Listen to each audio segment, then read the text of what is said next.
We had tried having an ISR in the past, inside sales rep, and it just never got any traction. It seemed like it always failed. So a friend of mine had started using Hatch, and so he told me about it because I said, man, I'm not getting traction. So we onboarded a little over a year ago. So we've seen great results and we use it just mostly for a rehash type of thing, inside sales. So we've seen great success with it. With Hatch, you're able to send sort of multi-channel campaigns across like SMS and email, for example, to customers, and you can have different triggering events for those campaigns. And so in the case of Rehash, let's say you had someone go into the home and tech was in there, did an estimate. So now you have an estimate that's kind of outstanding, right? For $5,000 or $10,000 or something for an install, perhaps. So what we have a lot of our customers do is they'll have a campaign in Hatch that runs that says immediately after kind of the next day, they'll send a text message, hey, can you give some feedback on the technician that went into your house? Like, how did it go? So it's not even asking about, the price. It's not asking about, are you ready to transact or anything like that? It's simply saying, hey, do you have any feedback on how things went with the technician yesterday in the home? The goal there is to get a conversation going, right? So then hopefully the homeowner replies and like, oh yeah, it went great. I think we're ready to go. Can you give me a call? We'll talk about it. Or maybe it's, hey, it went well, but I think, I'm waiting for that bonus. So it's going to be six months from now when we're ready to go. Right. But then you can get into objection handling. So you can start to have that conversation. That's a big way that folks use Hatch to help kind of get into these conversations, understand if there are objections in the first place and do it in a less salesy way. Yeah, we use it very similarly. We reach out. It's almost like a happy call. Yep. Almost like, hey, how'd everything go? Just to try to re-engage. We'll typically leave 3 to 4 estimates, and we try to hone in on which one made the most sense to them.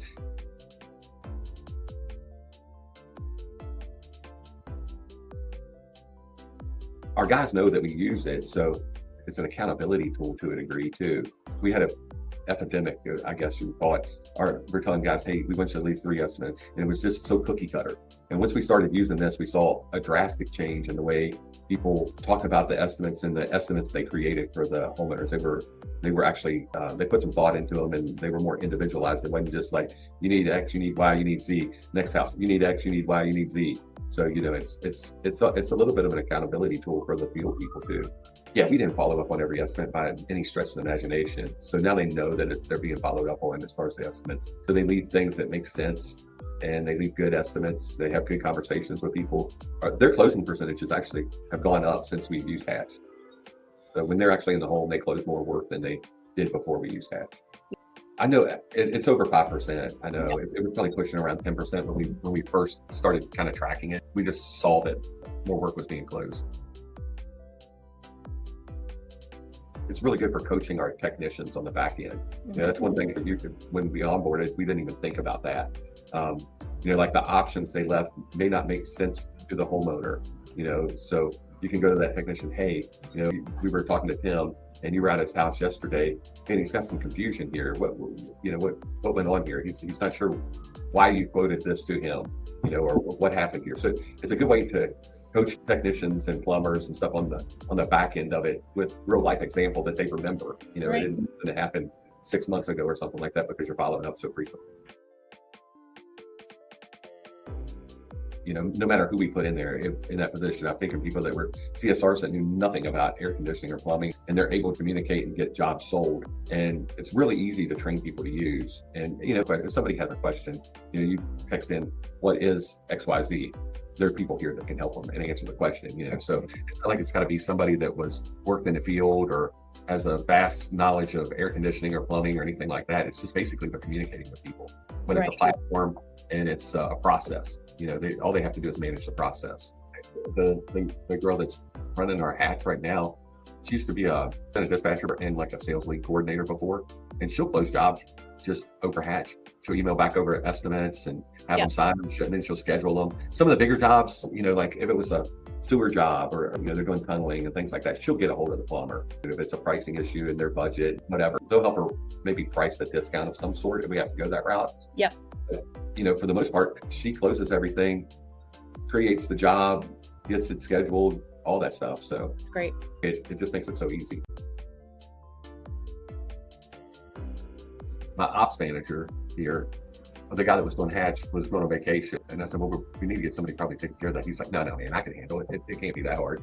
And he basically couldn't do his ops side of his job. But he goes, dude, there's a lot. He goes, I didn't realize so many people message back in. And then, you have to go look and see, you want to see what they're talking about and all that. It's not a part-time job if you have a company that runs a lot of calls. It's just not a part-time job. And I think some people think that, like, hey, this is all going to be automated.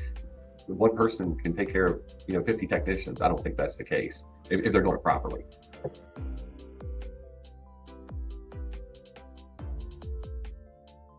So I think in today's world, it's almost necessary, to kind of hit them a few times here and there, because they may be busy when they see that and they go, oh yeah, I want to talk to them about that. And then, they get into something at work and they pick up their kids after school and do whatever. And the next day's the next day. And it's a week and then it's 6 months and, just never happens. The best thing about it too is they're more transparent with you through the text. I think it's the nature of people in the world today. They don't want to tell you that Tim did a bad job over here on the phone, but they don't mind the keyboard warrior and Tim was terrible compared to, Andrew was great. So I think you get a lot more transparency from homeowners. It's so much faster. If I see a phone call coming from somebody like in my personal life that is a service provider for me, I'm like, oh God, this is going to be a 20-minute conversation. I don't have time to talk to him right now. So I just don't answer the phone call. Right.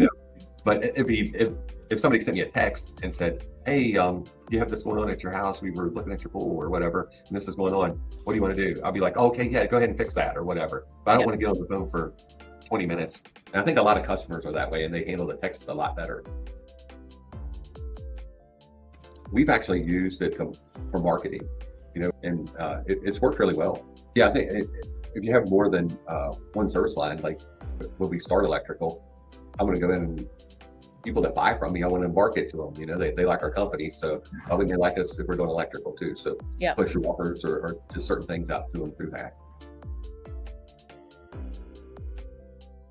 So, the way we describe Hatch AI is it's an AI CSR. You could also think it's an AI ISR. So basically it's designed to be catered to the campaign that you're trying to do. So if it's someone just coming into your website, or maybe you're buying leads on Angie or Google local service ads for the first, they're coming in for the first time, it can start to ask questions and qualify and say, oh, well, are you the homeowner? Like, what kind of service do you need? What's going on? So you can basically design it to do some of the things that you'd have a CSR do at that sort of initial customer touch point coming into your business for the first time. Same with estimate follow-up. You could have it attached to a campaign saying, how did it go with the technician? If someone replies like, oh, great, it sounds like it went well. Are you ready to proceed? And then it could basically help move things along automatically without needing sort of a CSR that's a human to be constantly typing back and forth. In Hatch, it's doing all of that for them. And then it's tied to what we call a success action. So basically, those success actions can be something like a meeting in ServiceTitan calendar for a technician to go out to someone's home. So we can automatically do that. Or it could just be as simple as moving from one, if you're familiar with Hatch, from one column in Hatch to another. So saying, okay, someone came inbound, now I'm going to move them into, ready to have an appointment set where someone's going to give them a call and finalize the details there. Lots of customizability there in terms of what you can do with Hatch AI, but that's kind of at a high level how people use it. We never advocate to replace jobs. I think what we often see is that it basically frees up folks who are on that CSR front line to, instead of doing what you might call the tier one work of the qualification, kind of answering the same questions over and over again, they can handle kind of more difficult customer conversations, or they can go and start to do more outbounding. Maybe they don't have time to do outbounding today. There's probably a long list. I'm sure, Michael, you have ideas of things people could do, right, if they had more time back. Always a lot of lists as a business owner of like, I wish I could get to this or that, and I just don't have the resources to do it. With Hatch AI now, all of a sudden you have more resources to do it. But those are the common objections. Hey, is this going to mean, what's this going to mean for my team? What's it going to mean for the people that are in the company? And that's something we're sensitive to for sure. I think that goes back to you use AI to collaborate. Totally. And make things better. We embraced it. I mean, we jumped on it right away. We use a lot of AI products here. Yeah. There's a book, Co-Intelligence, a great book about AI and using it responsibly and a lot of the fear behind it, and really use AI to collaborate with, basically, and use it for mundane tasks. And we've kind of embraced it since it started rolling into our industry. I mean, it's happening. Either you're on the front end of it or you're trying to play catch up all the time.